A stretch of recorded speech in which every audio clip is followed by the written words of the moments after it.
This is the follow-up video to the 3.4 swap I did. Transmission was making some noise. I don't know what it was exactly. In fifth gear, it was making a horrible weird noise. I don't know. But anyhow, I went ahead and got a bearing kit and synchro kit. Replaced all the bearings. Front input shaft bearing. Front counter shaft bearing. I did each synchro. It's fourth gear synchro there. And there. Brass right here. And then you got third gear. And you got second gear. And you got first gear. It's right there. That big one. And you got your synchros here. Brass. And you got yours one here. Fifth gear is actually back here. It was okay, there was nothing wrong with it, no teeth broken. Also replaced the synchro on that. It's a reverse idler gear. These are the snap rings that hold in the bearings.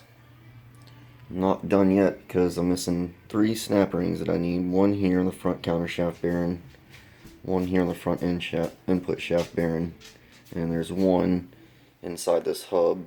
When you take this counter shaft out, you can remove this input shaft bearing.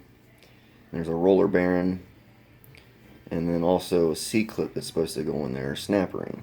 Well, I damaged the snap rings getting them off, so now I'm having to wait till the 26th till they get in.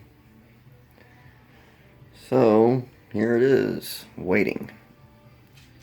So to do this, you have to have a press, and you have to have a lot of ingenuity, because you have to rig stuff up to press stuff off.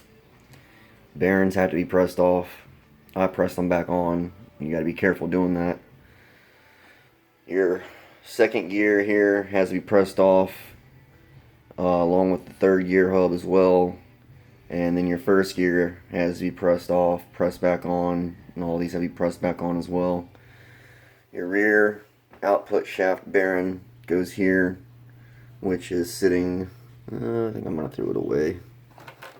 Oh no, it's right there. But that's the old one. The new one is around, right there. That's the new one. And I had to order a new counter shaft nut because I damaged that. And that's the roller bearing that goes inside the third gear hub.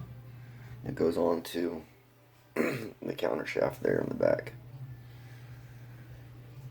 There's a lot of little teeny pieces when you get into this if you're not careful. Don't know what you're doing before you get the service manual. Little springs, balls, there's interlock pins and stuff like that for the shift shafts. These are the shift shafts. Your shift forks. So, I mean, if you're not comfortable doing it, I wouldn't attempt it. I really wasn't comfortable doing it, but I didn't have the money to take it anywhere. So I went ahead and did it.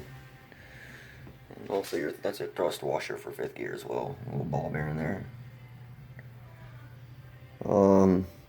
There's also a magnet that goes in here to catch a lot of metal, and it was full of metal. I think that about covers everything on it. Not 100% right now. Oh yeah, that's your reverse shift arm, selector arm that pushes the idler gear out. So, basically, it's done. Just waiting on the C-clips, and then I got to put it back together. The case is sitting outside. I think the hardest part about this was actually removing the transmission and having to put it back in. So, if y'all like the video, subscribe. If you have any questions, let me know. I'll give you the best answer I can. Like I said, I didn't see anything wrong. There was a chipped tooth on fourth gear, but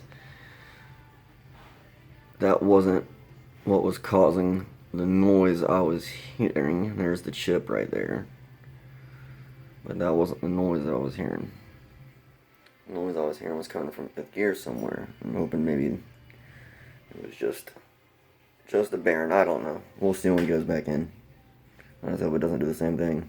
I may go ahead and buy a fifth gear roller bearing just to be safe.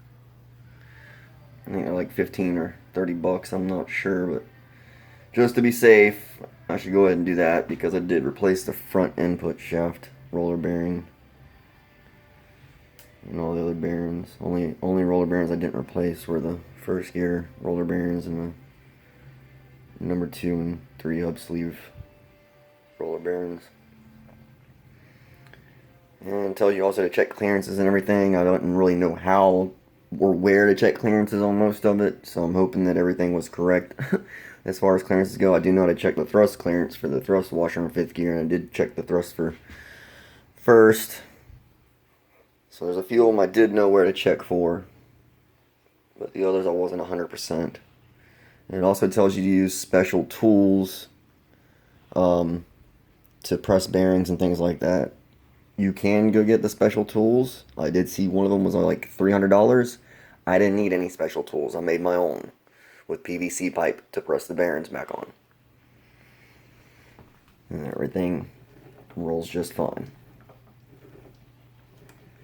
So, if you have any questions, let me know. And do not attempt this without getting the service manual, or else you will mess up unless you have done this before. That's my main recommendation. Service manual, service manual, service manual.